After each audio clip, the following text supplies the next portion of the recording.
আসসালামু আলাইকুম। শাশুড়ির রান্নাঘরে আপনাদের সবাইকে স্বাগতম। আজকে রান্না করব পটলের দোরমা। তো কেমন সাইজের পটল নিয়েছি আপনারা দেখতেই পাচ্ছেন।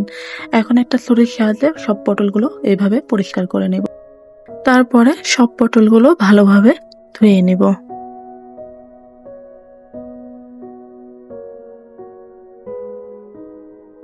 পটলগুলো ধোয়ার পরে ভেতরে যে বিচি আছে সেগুলো বের করে নেব। তার জন্য এক মাথাটা কেটে নেব। আরেক মাথাটা কিভাবে রেখেছি আপনারা দেখতেই পাচ্ছেন। এখন একটা চামচের মাধ্যমে ভিতরের পেশিগুলা বের করার চেষ্টা করব। ভিডিওতে দেখতে পাচ্ছেন আমি কিভাবে পটলের পেশিগুলো বের করে নিচ্ছি, আপনারাও এইভাবে বের করে নেবেন। আমি এক এক করে সব পটলের এইভাবেই বিচি বের করে নিয়েছি। ভিতরটা কি সুন্দর হয়েছে দেখেন।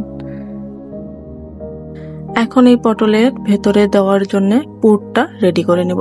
তার জন্য একটা কড়াইয়ে পরিমাণ মতো তেল দিয়ে 1 কাপ পেঁয়াজ কুচি দিয়েছি, তারপরে মরিচ কুচি দিয়েছি। দিয়ে এই পেঁয়াজ ও মরিচ যখন একটু সিদ্ধ হয়ে আসবে তখন পরিমাণ মতো লবণ দিয়ে দেব। তারপর দেব হলুদ গুঁড়া। এখন এগুলো একসাথে ভালোভাবে মিশিয়ে নেব। মেশানো হলে আমি 3টা ডিম দিয়েছি এখানে, আপনারা চাইলে কম বেশি করে দিতে পারেন। ডিম দেওয়ার পরে আমি কিছুক্ষণ পরে নেড়ে দিয়েছি। এভাবে একটু পর পর আমি ডিমগুলো নেড়ে দিয়েছি। একটু থামিয়ে থামিয়ে ডিম নেড়ে দেওয়ার কারণ হচ্ছে আমি ডিমটা বেশি ঝোড়া করব না। এখন এই পর্যায়ে দিয়ে দেব চাট মশলা। তারপরে আবার ডিমটা নাড়িয়ে দেব। আমি মুরগির মাংসটা আগে ভেজে ঝোড়া করে রেখেছিলাম, তারপর ডিমের মধ্যে মাংসগুলো দিয়ে দিলাম। আপনারা চাইলে মুরগির মাংসটা স্কিপ করতে পারেন। পটলের জন্য আমাদের পুরটা রেডি। এখন এক এক করে চামচের মাধ্যমে পুরগুলো পটলের মধ্যে দিয়ে দিব। কিভাবে পটলের মধ্যে দিচ্ছি আপনারা দেখতে পাচ্ছেন। এইভাবে আমি সবগুলো পটলের মধ্যে পুরগুলো দিয়ে নিয়েছি। তারপর আমি ময়দা দিয়ে পটলের মুখটা বন্ধ করে দিয়েছি, যেন ভাজার সময় ভেতরের পুরগুলো বের হয়ে না আসে। এখন গরম তেলের মধ্যে পটলগুলো দিয়ে দিব, তারপরে ঢাকনা দিয়ে ঢেকে রেখে দেব। পটলগুলো সেদ্ধর জন্য আমি ঢাকনা দিয়ে ঢেকে রেখে আস্তে আস্তে পটলগুলো ভেজে নেব। এক পাশ ভাজা হলে আরেক পাশে উল্টিয়ে দেব।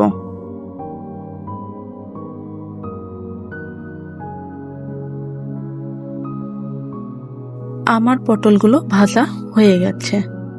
এখন একটা প্লেটে তুলে নেব। মুখ বন্ধের জন্য যে ময়দাটা দিয়েছিলাম এখন ময়দাগুলো উঠিয়ে নেব।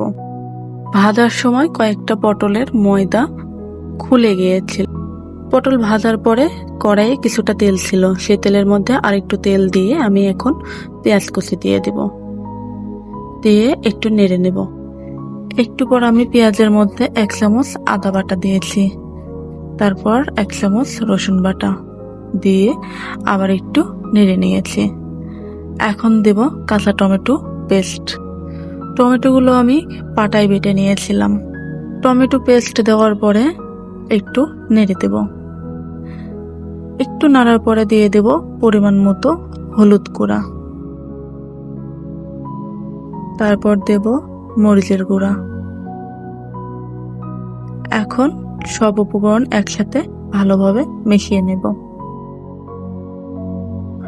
ভালোভাবে মেশানো হলে এ পর্যায়ে দিয়ে দেব একটা তেজপাতা, তারপরে আবার মশলাগুলো নেড়ে দেব। যখন তেলটা উপরে উঠে আসবে তখন এ পর্যায়ে দিয়ে দেব একটু পানি, তারপরে আবার মশলাগুলো নেড়ে দেব।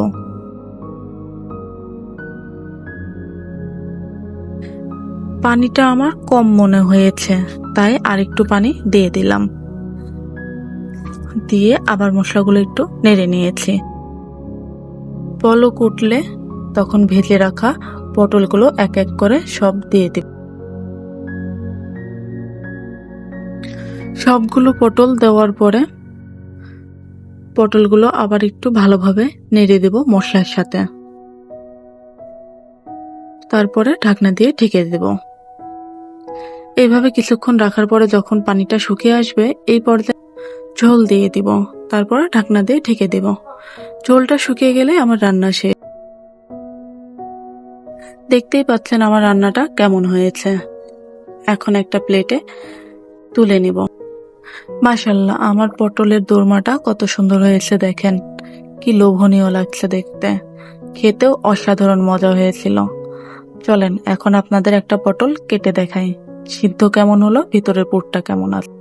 দেখেন কত সুন্দর আমার পটলটা সিদ্ধ হয়েছে, আর ভিতরের পুরটাও অনেক বেশি আছে। ভুল ত্রুটি হইলে জানাবেন, পরবর্তী ভিডিওতে সংশোধন করার চেষ্টা করব। ততক্ষণ পর্যন্ত পাশে থাকবেন। আল্লাহ হাফেজ।